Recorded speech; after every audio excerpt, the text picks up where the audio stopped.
China Current is a weekly news talk show from China to the world. We cover viral news about China every week and also give you the newest updates on China's cutting-edge technologies. Let's get started.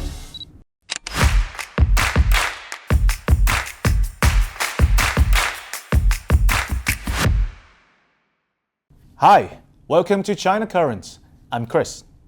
For younger folks who live on TikTok, it's impossible to miss a new genre called Mr. Chu, which mainly consists of curated clips of or reaction videos to TikTok CEO Chu Shouzi politely answering questions in US Congress. Here in China, many social media users find a 40-year-old tech executive of Chinese descent good-looking, well-spoken, and sexually attractive. Don't ask me why I know it. There are tons of thirst-trap memes about him out there. But I think the most admirable part of Mr. Chu is his impeccable manner. Manner maketh man. Just imagine yourself keeping a straight face, sitting through questions like this. If I have a TikTok app on my phone and my phone is connected to my home Wi-Fi network, does TikTok access that network? What? TikTok is not a single-player game. Of course it needs your internet connection. If you don't give it access, why would you install it? Well, in theory, if you just find its logo aesthetically pleasing but its content abhorrent, then disable the connection, just keep the icon. Problem solved. You're welcome. But there it goes again. Is it possible then that it could access other devices on that home Wi-Fi network? Now I see what it's getting at. Apparently, if TikTok gains access to a network that has multiple devices connected to it, then it will take over control of those hardwares, including home appliances, so that you can never turn off your aircon and freeze to death. But wait, Americans don't turn off their aircons anyway. And there's more. Your smartphones and security cameras will publish your bedroom adventures, or somehow steal your personal data, or even biometrics. I should have known better. No wonder politicians care so much about biometrics. You know, older men tend to have size anxiety issue. And even worse, TikTok could be sending such private, sensitive information to the big brothers in Beijing. And they'll go, look at America's national secret. So average. Don't laugh. I mean, this is serious. Don't let off TikTok that easily. It's a Chinese app, for goodness sake. Don't you ever give it Wi-Fi access. But more importantly, you should never use it on cellular data. That way, you take hostage of America's telecom network. Maybe even the power grid. Who knows? But it will never hurt to be more cautious. By the same logic, legislators should demand major cell phone manufacturers not to include flight mode on phones exported to the Middle East. Because if they fall into the wrong hands, and when they get connected to in-flight Wi-Fi, terrorists would take control of American airliners. Never let that happen.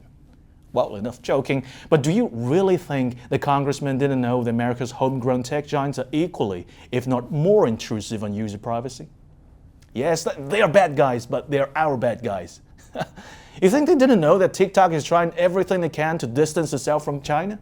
Like a second-generation immigrant eager to assimilate by proving his non-Chineseness? It doesn't want to have anything to do with us. Mr. Chu was like, can't you see? I'm Singaporean. TikTok is based in Singapore and LA. It's not a Chinese company, but a global minus China company. You can't even access TikTok in China, no matter how good your Wi-Fi network is. And no foreign government, including China's, will have any access to US user data. There's something called Project Access to ensure American data is stored on American soil by American company, overseen by American personnel. You think they didn't know that? They knew. They knew. I don't know what was on Mr. Chu's mind during his long 5 hours was grilled by US lawmakers, but he must realize that TikTok will have a hard time chewing his piece of American pie if he doesn't follow orders to take out the Chinese part of it. Some people say TikTok should hire a white man as CEO because that's the face of a truly global company. But others say it will never be white enough to be accepted because they judge not only by the color of your skin, but also by the color of your parents' skin. For them, there's no way to trust TikTok with the Abide by American laws because it's a Chinese parent company, ByteDance, operating from the evil communist regime that is China. Do you think they would have a problem with TikTok if ByteDance is a British, Canadian, or Australian company? Actually, they would if any of those countries are big enough to threaten America's dominance. So suck it up, yo, TikTok. Welcome to the warring states period. Well, in this deeply uncertain time, one thing is for sure, which is the generosity of the US government in providing free online education. We all have learned a valuable lesson about the rule of law by watching a circus show from afar. They could have taken TikTok by force. Just rob it. No one dares to say anything. But they chose to host a meeting first and ask questions in a civilized manner. Shining city, beacon of hope. I say take it if you want it so bad, but be warned that TikTok is murderous. It kills time. In Andy Warhol's days, everybody was said to have 15 minutes of fame. TikTok, TikTok. Now you have only 50 seconds. The social media generation has extremely short attention span for most stuff. But there are exceptions people will never get tired of talking about. The former US President Donald Trump is such an evergreen internet celebrity. He may have stepped down, but he never retires from people's minds. He recently prophesied his own arrest, and immediately fake images of him being gang-tackled by police began flooding social media. Just as people laughed off these pictures and said, I only wish. A New York grand jury has really decided to indict him over hush money payments to porn stars.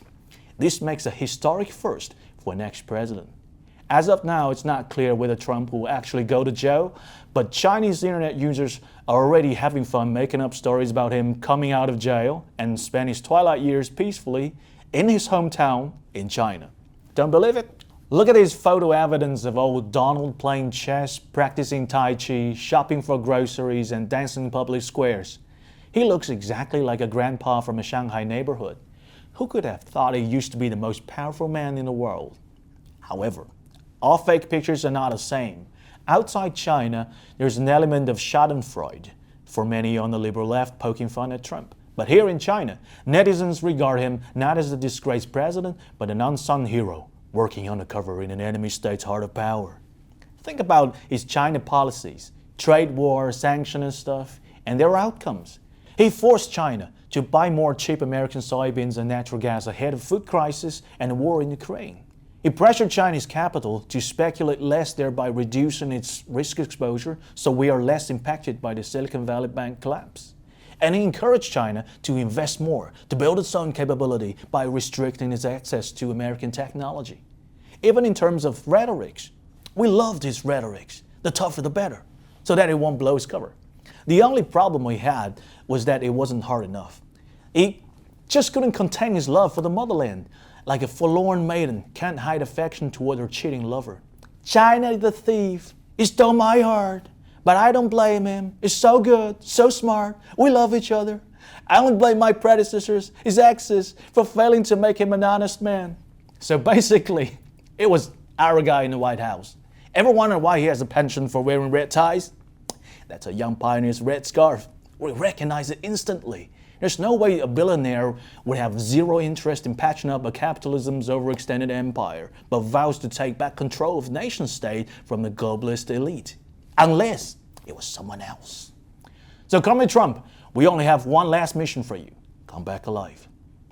Well, thank you for watching this episode of China Currents. If you have any thoughts or comments on our show, please contact us at the email address below. Looking forward to hearing from you.